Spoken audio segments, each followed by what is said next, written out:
Hello, hope you're all doing well. Hope you're all washing your hands. Everybody's freaking out, including myself. There's not a lot we can really do about it, and I know I just keep stress refreshing my Twitter feed, and it's not great. So yeah, just to get away from the craziness for a minute there, I think we all need this. We need a little bit of escape, and so that's what this video is going to be about. I thought we all need a nice little distraction from 2020. So let's go back to a simpler time, a much simpler time. And I thought I'd rank tier all of the books I read last year in 2019.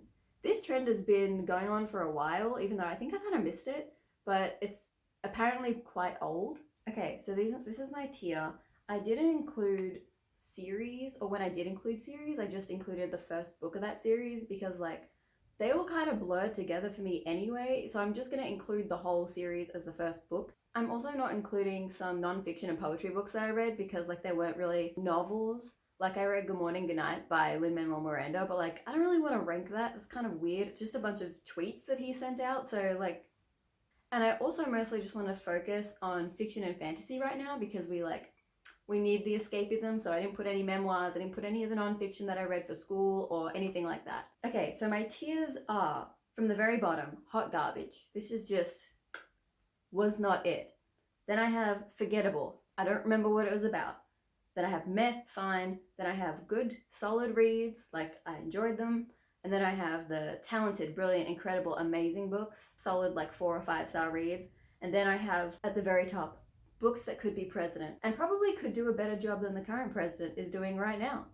Okay, so we are starting off with Fangirl by Rainbow Rowell. I know this was a lot of people's favorite books, and I read it ages ago, and I just don't really remember much of it. I enjoyed it when I read it, but I kind of forgot about it. I know there's also some problematic things with this book that I don't really remember happening because I don't remember the book in general. It's forgettable for me. I think Eliza and Her Monsters is kind of a better version of Fangirl, but we'll get to that later. For now, let's look at the bookshop on the corner. I watched You've Got Mail one night and I was like, damn, this is a good movie. What can I read that's like that? And this is actually the book that the movie is based off of. I have no idea how. It is not at all the same as that Tom Hanks movie. This book is set in Scotland. It's about a woman who has a bookshop, and it's just really boring and tough to get through. Even listening to the audiobook, I was like, I don't care about all these Scottish men that live out in the countryside, and I just don't care. I don't think it's quite fair to put it in hot garbage, but I'm gonna put it in forgettable. This isn't really starting off well. Speaking of not starting off well, Dorothy Must Die is our next book, and I didn't finish that one. I got, I think, probably 80% of the way through, and I was like, no, this is a Wizard of Oz retelling. I didn't enjoy it. I'm gonna go forgettable. Next, the wonderful Neil Shusterman, Scythe. I am gonna put that up here, talented, brilliant, incredible, amazing, because it was all of those things.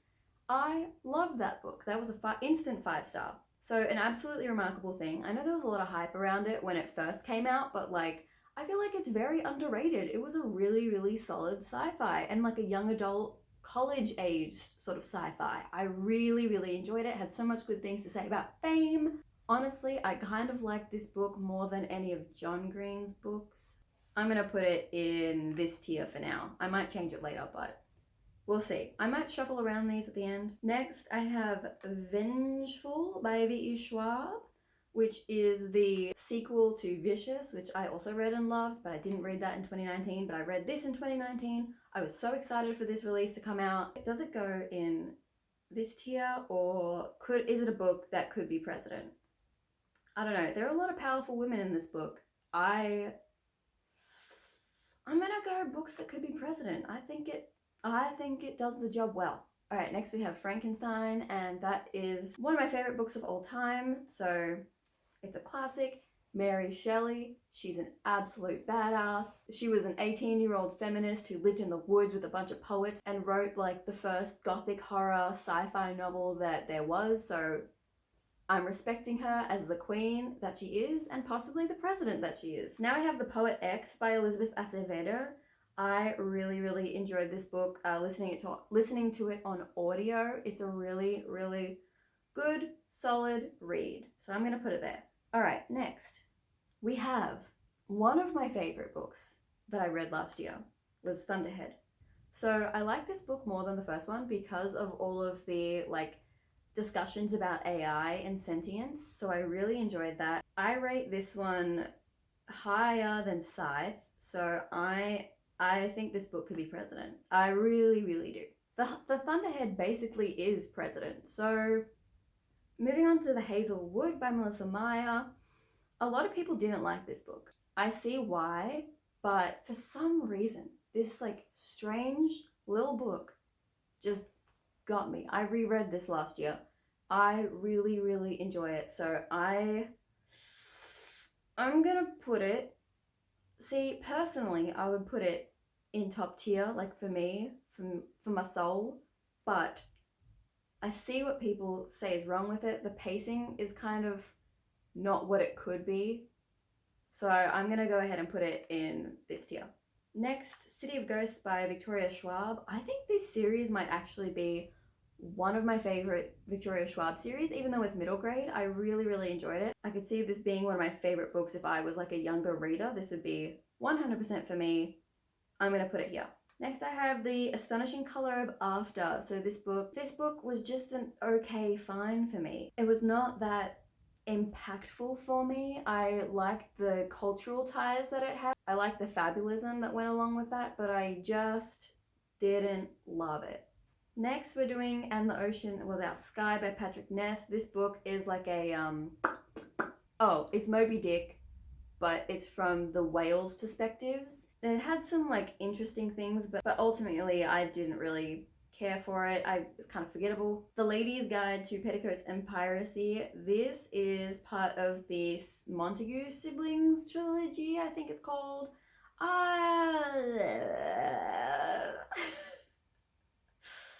Not as good as the first one.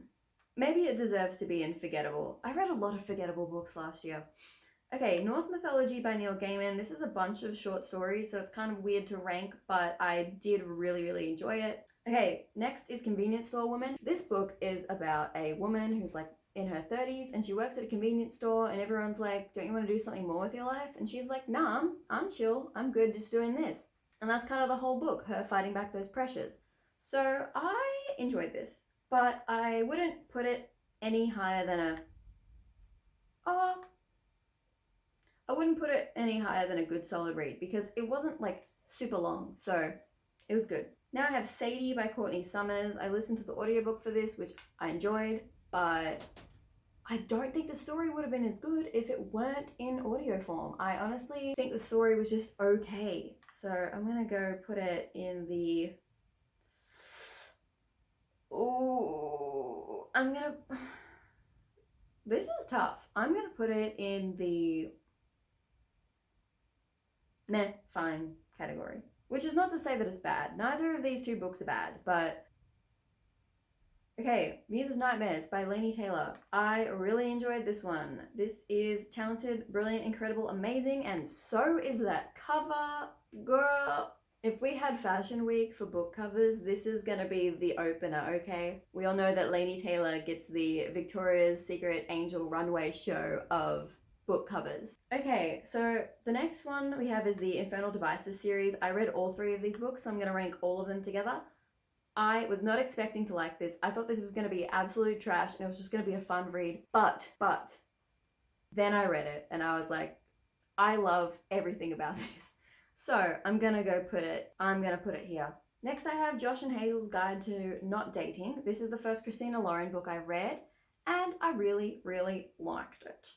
It's probably my favorite Christina Lauren book I've also read. I think I'm gonna go ahead and put it in... I gave it 5 stars. I think I'm gonna put it here. Alright, this Savage Song by Victoria Schwab. This is a duology and I listened to both on audiobook and then immediately forgot what they were both about. I'm sorry, Victoria Schwab. I really enjoy her books, but this was just... I'm just gonna put it there because I can't, this makes me sad that there's so many forgettable books, so I'm gonna put it up. Next I have The Afterlife of Holly Chase. Oh, why is my screen lagging? I think this was also just fine. Okay, The Gentleman's Guide to Getting Lucky. That was like a short little novella, and I liked it. I'm gonna put it here. Okay, The Toll. I don't know why I put all 3 Scythe books in, but all of the other series are contained in one book, but that's fine. I thought The Toll was probably my least favorite of the 3, although it was still like a good one. Radio Silence by Alice Oseman. I'm going to put that in a good solid read category because it was really good. I really enjoyed it. It was different from a lot of YA books that I've read, but I don't think it quite made that like leap for me. A Very Large Expanse of Sea by Tahira Murphy. I like this a lot. This was a good solid read. Shadow and Bone. Where We Put in Ya. I don't have any hot garbage books, but I don't think it's, well, okay. If I'm doing the first book only, the first book was fine. It was written in 2012. It was just forgettable. It was just bland. But if we're doing the whole Grishaverse series, I read this book and then I read half of Siege and Storm. I literally, for about 6 months, tried to read Siege and Storm and could not get through it. It was a bad time. So if we're doing the whole trilogy, I'm going to put it as hot garbage because Elena needs to get her shit together. Tell me 3 things. Honestly, I don't remember reading this book at all. I gave it 4 stars on Goodreads for some reason. I must have enjoyed it, but I don't remember it. Just based on that, I'm gonna put it on forgettable. So, The Dark Descent of Elizabeth Frankenstein. I liked this one quite a bit. Does it go here or does it go here? I think it goes here. I really like Frankenstein. It was a retelling of Frankenstein, but it was from a more female perspective, and it brought in all of these side characters rather than focusing on the toxic masculinity that is Victor Frankenstein. I really enjoyed it. Ooh, okay, I see some hot garbage coming up. I'm gonna start with this hot garbage that was The Hating Game. Everybody likes this book. I don't understand why. I don't understand it. So I've got some Stephen King. I read Needful Things, which is, have you ever seen that Simpsons episode of Treehouse of Horror where there's like a devil and he runs a shop and then like gives everybody like little items and then it makes them all go crazy and evil? I did not know that was from a Stephen King book. There's also a Phineas and Ferb episode like based on this book. Anyway, this was too long of a book for the concept, I think. I still enjoyed it, so I'm going to put it in good, solid reads. Now I have the only non-fiction book in here, Stay Sexy and Don't Get Murdered from the My Favorite Murder podcast. I am gonna pop that in fine. It was fun. If you enjoy the podcast, you probably enjoy that book, but I wouldn't say it's anything spectacular. Okay, controversial. Now we get to A Court of Thorns and Roses. And this was actually okay. I'm gonna go ahead and say solid, middle of the road, fine. I don't think this book specifically is as bad as everyone says. Next, we have Eliza and Her Monsters. I think, like I said before, this is a better version of Fangirl. So I'm gonna put that, yeah, Every Heart a Doorway. So I've read all of the Wayward Children series, and the first 3, I was like, they didn't leave a really big impression on me or anything. They were just like fun little ones to quickly pick up. The 4th one that came out, In an Absent Dream, I really enjoyed that one. So that one bumps it up from forgettable to meh, fine. Okay, do I want to switch anything around at this point? So I think hot garbage is fair. I think, you know what? I'm actually going to move this down here because I didn't enjoy it. I think forgettable. I don't remember anything about those books. Meh, fine. I think that's pretty fair. I think all of these books are pretty much on par with each other. Good solid reads. Yep. All solid. Well, maybe The Poet X could move up one. That looks right. Okay, and then books that could be president.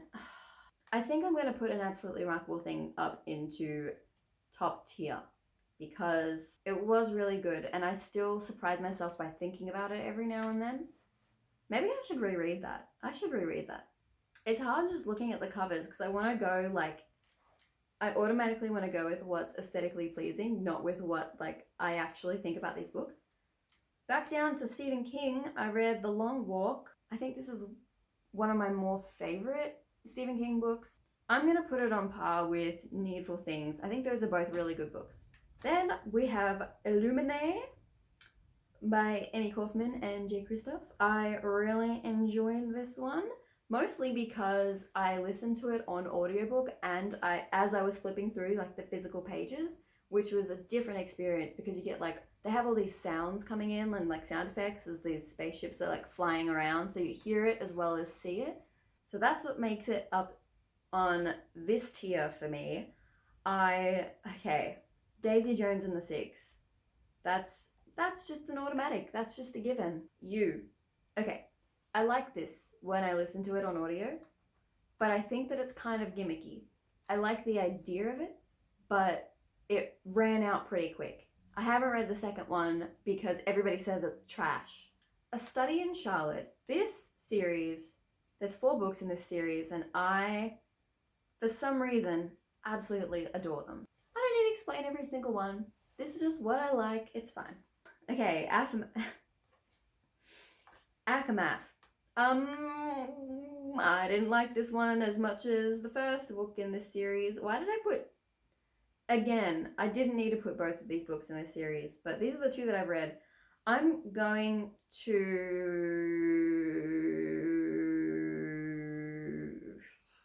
This one dragged on for me, and so I'm gonna put it in forgettable, just because it was very long. Hey, maybe the last book in the series will surprise me and take me by storm, and I will love it, and it will be a top tier book, but Akamath was just very, very long. Okay, we have The Dead Zone by Stephen King.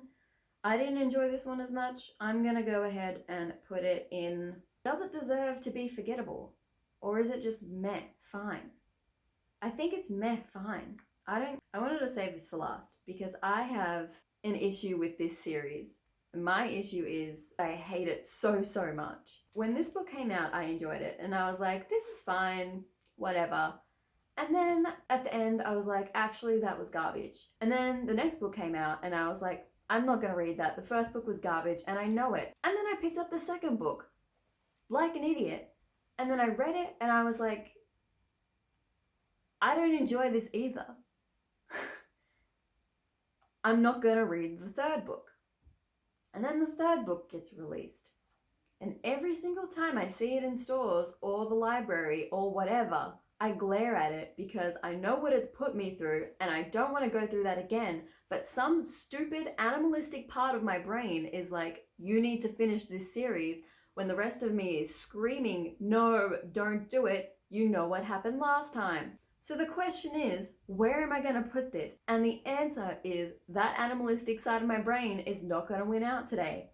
It is total garbage. The characters suck. The plot sucks. Yeah, I think that's pretty solid. I'm happy where everything is. I had a lot of fun with this. Hopefully it was a nice little few minutes out of your day, or probably a lot of minutes. This is probably going to be a long one. But I hope you enjoyed. I hope you're staying safe wherever you are, and I'll see you in the next one.